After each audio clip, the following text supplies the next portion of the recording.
శివ రోజులాగానే ఇవాళ కూడా తన కస్టమర్స్కి పరోటాలు సర్వ్ చేస్తున్నాడు. కానీ ఈరోజు ఎందుకో తను కొంచెం తొందరలో ఉన్నాడు. అరే త్వరగా ఇవ్వు, లేట్ అవుతుంది. అయిపోయింది 2 నిమిషాలు. ఎందుకంటే తన భార్య ఆటోలో కూర్చొని తన వంక కోపంగా చూస్తోంది. తన కోసం వెయిట్ చేసి చేసి తన ఓపిక చచ్చిపోయింది. తన దగ్గరికి వెళ్ళడానికి ఆటోలోంచి దిగింది. కానీ అక్కడే ఆగిపోయింది. ఒక పరోటా అమ్ముకునేవాడి భార్య అనిపించుకోవడం తనకు సిగ్గుగా ఉంది. అందుకే దూరం నుంచే తనకు ఫోన్ చేసింది. చెప్పు. ఏం చేస్తున్నావు? ఇంత టైం ఎందుకు చేస్తున్నావు? త్వరగా. నేను సోను కోసం వెయిట్ చేస్తున్నా. షాప్ చూసుకుంటాడని వస్తూ ఉంటాడు. వచ్చేసాడు రా, తొందరగా రా. సురభి చిరాగ్గా ఉంది. కానీ తనకు తెలీదు ఆ చిరాకు మరింత పెరగబోతోంది అని. కారు నుంచి సూటు వేసుకున్న ఓ అందమైన రిచ్ మ్యాన్ దిగాడు. తన్ని చూసి సురభి ఆశ్చర్యపోయింది. సురభి, నువ్వు ఇక్కడ? అబ్బాయ్, నువ్వు ఇక్కడేం చేస్తున్నావు? వెళ్దామా? ఓ, ఇతనేనా నీ రోడ్ సైడ్ బండి పెట్టుకొని పరోటాలు అమ్ముకునే భర్త?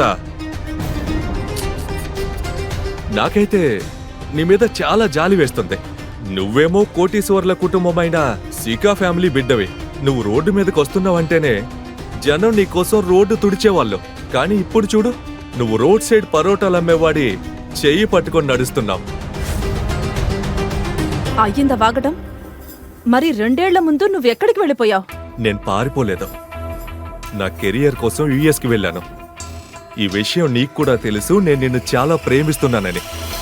నిజానికి ఆ అబ్బాయి సురభికి ఎక్స్ బాయ్ ఫ్రెండ్. తనను కాలేజ్ రోజుల్లో చాలా ప్రేమించేవాడు. కానీ నువ్వు వెయిట్ చేయలేదు.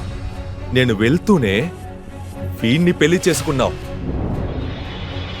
అభయ్ యుఎస్ వెళ్లిన కొద్ది రోజులకే తనకి సురభి ఓ పరోటాల బండి నడిపే శివతో సురభి పెళ్లి జరిగిందని తెలిసింది. ఆ రోజు నుంచి సురభి పట్ల ప్రేమ ద్వేషంగా మారిపోయింది. అరే, నాకు రీప్లేస్మెంట్గా కనీసం నాకు దీటైన వాణ్ణి చూడాల్సిందే. హే, సరే అది వదిలే. ఎందుకీ నేను ఇండియాకి ఎందుకు వచ్చానో తెలుసా? అక్కర్లేదు, నాకు తెలుసుకోవాల్సిన పని లేదు. సురభి అక్కడి నుంచి వెళ్లబోతుండగా అభయ్ తన చేయి పట్టుకున్నాడు. నువ్వు తెలుసుకొని తీరాలి. అదే నాకు కావాలి. చెయ్యి వదులు. ఇదంతా చూస్తూ ఉన్న సురభి భర్త శివ రక్తం మరిగిపోయింది. నా భార్య చెయ్యి వదిలి దూరంగా ఉండి మాట్లాడు. ఇప్పుడు నువ్వు చెబుతావా నేనేం చేయాలో? అనా కానీ వెదవ్వి, నీకు తెలుసా నేనెవరో? అభయ్ వర్మ. గ్లోబల్ ప్యారడైజ్ పేరు విన్నారా మీరిద్దరు? ఏషియాలోనే నంబర్ 1 మల్టీనేషనల్ కంపెనీ. నేను దానికి ఎండి, అంటే మేనేజింగ్ డైరెక్టర్. ఏమైంది? షాక్ కొట్టిందా? ఇప్పుడు అనిపిస్తుందా ఇంకో 2 ఏళ్లు వెయిట్ చేసి ఉంటే కనుక ఈ బండి వాడితో తిరగకుండా ఉండేదానివి అని? చెత్తవాగుడు ఆపు అభయ్. నీకు తెలుసా ఈ 2 ఏళ్లలో అసలు నాకేం జరిగిందో? Who cares? నేను తెలుసుకోను కూడా. ఇంకా ఈ మొసలి కన్నీరు వల్ల ఏ ఉపయోగం లేదు. ఇక ఈ బండి వాడే నీ మొగుడు, అదే ఇక నీ స్తోమత. ఇంకో విషయం, నేను నిన్ను, నీ వీధుల్లో తిరిగే మొగుడిని ఇన్వైట్ చేస్తున్నాను. నా పర్సనల్ ఆఫీస్కి రండి. వచ్చి చూడండి. అక్కడ నా అసలైన పరపతి. నీ మొగుడు లాంటి వాళ్ళని నేను నా అటెండర్ ఉద్యోగంలో కూడా పెట్టుకోను. అభయ్ అన్న మాటలకి శివ సిగ్గుతో తల వంచుకున్నాడు. కానీ ఈ సమయంలో తను ఏమీ మాట్లాడకుండా ఉండడమే మంచిదనిపించింది. ఎందుకంటే తన వల్ల సురభి ఇంకా అవమానం ఎదుర్కోవాల్సి ఉంటుంది. అప్పుడే సురభి అభయ్తో అంది, నీ డబ్బు పొగరు ఇంకెక్కడన్నా చూపించుకో అభయ్. ఇక నా దారి నుంచి తప్పుకో. నీ బండిని ఇక్కడి నుంచి తీసేయ్. ఏం టైం వచ్చింది సురభి? ఒకప్పుడు నువ్వు రోజు నీ ఫ్రెండ్స్ ని లగ్జరీ కార్లలో తిప్పేదానివి. ఇప్పుడు చూడు, ఈ వీధిలో బండి తిప్పేవాడిని పెళ్లి చేసుకుని నువ్వే ఈ ఆటోలో డక్కా మొక్కిలు తింటున్నావు. సురభి, నువ్వు నన్ను వదలకుండా ఉండాల్సిందే. తన కక్ష తీరేలా సురభిని అవమానించాక అభయ్ అక్కడి నుంచి వెళ్ళిపోయాడు. కానీ తన మాటలకి సురభి మనసు గాయపడింది. తనను ఎమోషనల్గా చూసిన శివ ఓదార్చే ప్రయత్నం చేశాడు. కానీ సురభి అతన్ని దగ్గరకే రానివ్వలేదు. శివకి ఒక్క అనుమానం మాత్రం ఉండిపోయింది. సురభి, నువ్విప్పటికీ తన్ని ప్రేమిస్తున్నావా? ఇవ్వాలంటే అడిగావు, కానీ మళ్ళీ నీ హద్దులు తెలుసుకుని నన్ను ఇలాంటి ప్రశ్నలు అడుగు. నేను కేవలం మా తాతగారి వల్లే నిన్ను భరిస్తున్నాను. ఒకవేళ నాకే కుదిరితే గనక ఒక్క నిమిషంలో నిన్ను నా జీవితం నుంచి తీసి అవతల పారేస్తాను. నోరు మూసుకో. ఒక్క మాటైనా నీ నోటి నుంచి వచ్చిందో నీ వల్లే నా పరిస్థితి ఒక్కో రూపాయి కోసం చస్తున్నాను. అసలు శిఖా మ్యాన్షన్లో రాణిగా బ్రతికేదాన్ని. అది విని శివ కామ్గా ఉన్నాడు. కానీ తన మనసులోనే అనుకున్నాడు, నువ్వు బాధపడకు సురభి. ఏ రోజైతే నా అసలు రూపం ఈ లోకం ముందుకు వస్తుందో అప్పుడు అందరి కాళ్ళ కింద నేల కదిలిపోతుంది. అప్పుడు నేను లోకంలోని లగ్జరీస్ మాత్రమే కాదు, నక్షత్రాల్ని కూడా నీ కాళ్ళ దగ్గర పారేస్తాను. ఇది నా ప్రామిస్. నిజానికి 2 ఏళ్ల ముందు శివ సురభిల పెళ్లి మరెవరో కాదు, సాక్షాత్తు సురభి వాళ్ళ తాతయ్య శివేంద్ర శిఖానే జరిపించాడు. శివ ఆయన కేర్ టేకర్. దేశంలోనే ప్రముఖ బిజినెస్ మ్యాన్ అయిన శివేంద్ర తన గారాల మనవరాలి పెళ్లి ఓ బికారీతో ఎందుకు జరిపించాడో ఎవ్వరికీ అర్థం కాలేదు. ఇంతకీ తను శివతో పెళ్లి ఎందుకు చేశాడు? ఈ విచిత్రమైన పెళ్లి వెనకాల ఉన్న ఆ రహస్యమేంటి? పెళ్లైన వారానికే శివేంద్ర శిఖ చనిపోయాడు. అది శిఖ కుటుంబానికే పెద్ద దెబ్బ. శిఖ ఫ్యామిలీలో శివను శివేంద్ర తప్ప మరెవరూ ఇష్టపడేవారు కాదు. తను కామ్గా అంతా చూస్తూ ఉండిపోయాడు. శివేంద్ర శిఖ చనిపోగానే ఇంట్లో గొడవలు మొదలయ్యాయి. వాటిలో సురభి వాళ్ళ అమ్మా నాన్నల్ని శిఖా ఫ్యామిలీ బిజినెస్ నుంచి, ఆస్తుల నుంచి గెంటేశారు. ఇదంతా చూస్తున్న శివ బాధపడినా ఏమీ చేయలేకపోతున్నాడు. ఇది జరిగిన తర్వాత సురభి తన నాన్నకి ఉన్న చిన్న ఫ్యాక్టరీ నడుపుతోంది. తన పెళ్ళై 2 ఏళ్లు గడిచినా కూడా సురభి ఇప్పటి వరకు శివను భర్తగా అంగీకరించలేదు. మరోవైపు అభయ్ తన కళ్ళు చెదిరే భవనంలో బ్రేక్ఫాస్ట్ చేస్తున్నాడు. అప్పుడే తన ఫోన్ మోగింది. ఆ కాల్ అటెండ్ అయిన అభయ్ ఎవరితోనో మాట్లాడుతూ కోపంగా అరుస్తున్నాడు. What the hell? నా బ్యాంక్ అకౌంట్ ఇంకా కార్డ్స్ ఎలా బ్లాక్ అవుతాయి? నీకు తెలుసా ఇవాళ ఎంత ఇంపార్టెంట్ డీల్ క్రాక్ చేయాలో? ఇంకా కంపెనీ అసెట్స్ కోసం నేను ఇన్వెస్ట్ చేయాలి. నీలాంటి పనికిరాని వాడి వల్ల నా పనంతా పాడైంది. నవ్ యూ టెల్ మీ, ఇప్పుడు ఏం చేయాలో? సార్, మీ అసౌకర్యానికి చింతిస్తున్నాం. మేము త్వరలోనే ఈ ఇష్యూని రిసాల్వ్ చేస్తాం. మీరు నాకేం చెప్పొద్దు. రేపటికల్లా ఇదంతా సెట్ చేయకపోతే నా అంత చెడ్డవాడు ఇంకెవడు ఉండడు అంటూ అభయ్ కోపంగా ఆ కాల్ కట్ చేశాడు. ఎస్ ఎస్ మిస్టర్ ప్రదీప్, నేను వచ్చేస్తున్నాను. లిఫ్ట్ దగ్గరే ఉన్నాను. Yes yes I'll see you. God,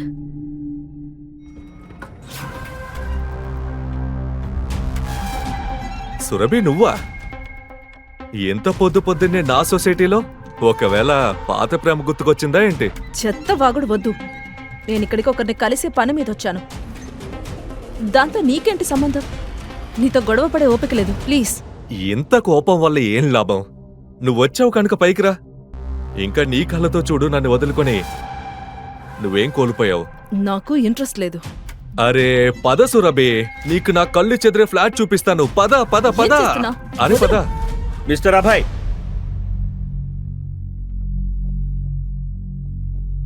mister Abhay, మీకు హౌసింగ్ కంపెనీ నుంచి నోటీస్ ఇవ్వాలి. నోటీస్? ఎస్. అభయ్ ఆ నోటీస్ తెరిచి చదవగానే తనకు మతిపోయింది. వాట్? ఇప్పటికిప్పుడు నేను ఫ్లాట్ ఖాళీ చెయ్యాలా? లేదు లేదు, ఇలా జరగకూడదు. ఇదేదో ఫాల్స్ నోటీస్ లాగుంది. నేను ఇప్పుడే ఆఫీస్కి వెళ్ళి కనుక్కోవాలి. ఒకవేళ నీ ఫ్లాట్ కి నా దిష్టి తగిలిందంటావా ఏంటి? ఓ షటప్ సురభి, నా దృష్టిలో నీ వాల్యూ చేయమంత కూడా లేదు.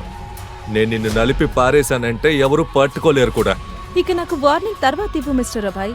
ముందు వెళ్ళి నీ కళ్ళు చెదిరే ఫ్లాట్ ని రక్షించుకో. అది నీకిచ్చిన కంపెనీనే ఇప్పుడు లాగేసుకుంటుంది కదా. నిన్ను నేను బాయ్, నా లిఫ్ట్ వచ్చింది.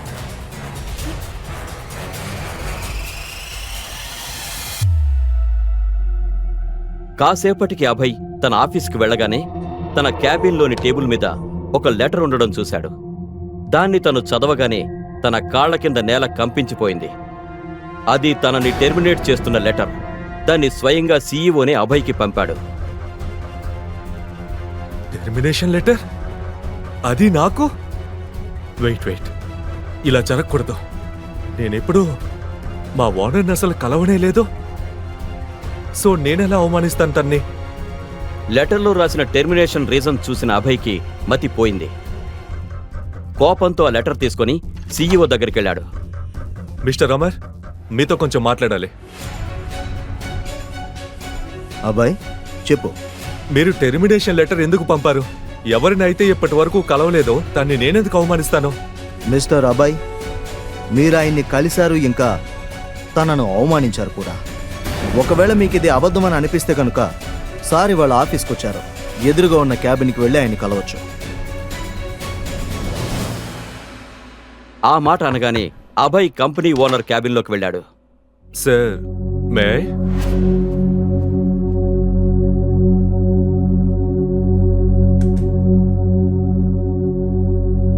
సార్, నా పేరు అభయ్.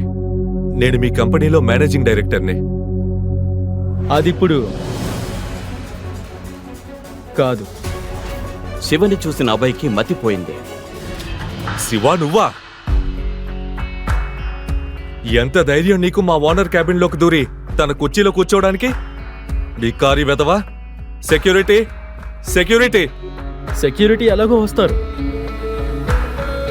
నిన్ను గెంటేయడానికి. చూస్తూ ఉండు.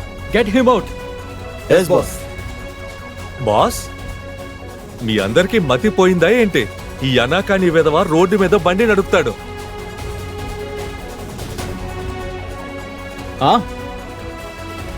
బండి నడుపుతాను, ఈ ఆఫీస్ కూడా నడుపుతాను. ఈ రెండిటికి టాలెంట్ కావాలి, అది నీ దగ్గర లేదు.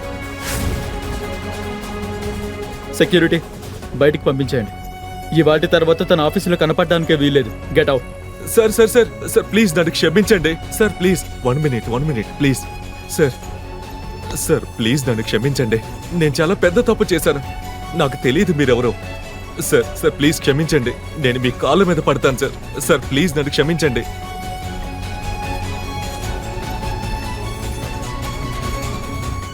మనిషి గుర్తింపు వాడి స్తోమతని బట్టి ఉంటుంది.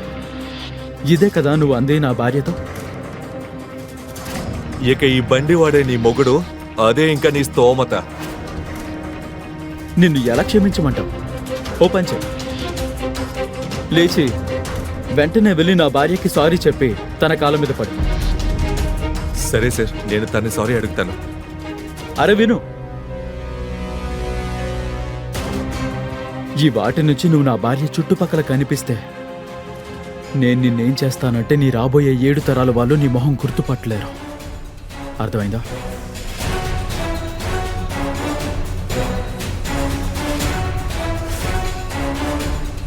ఇంకా ఇంకో మాట,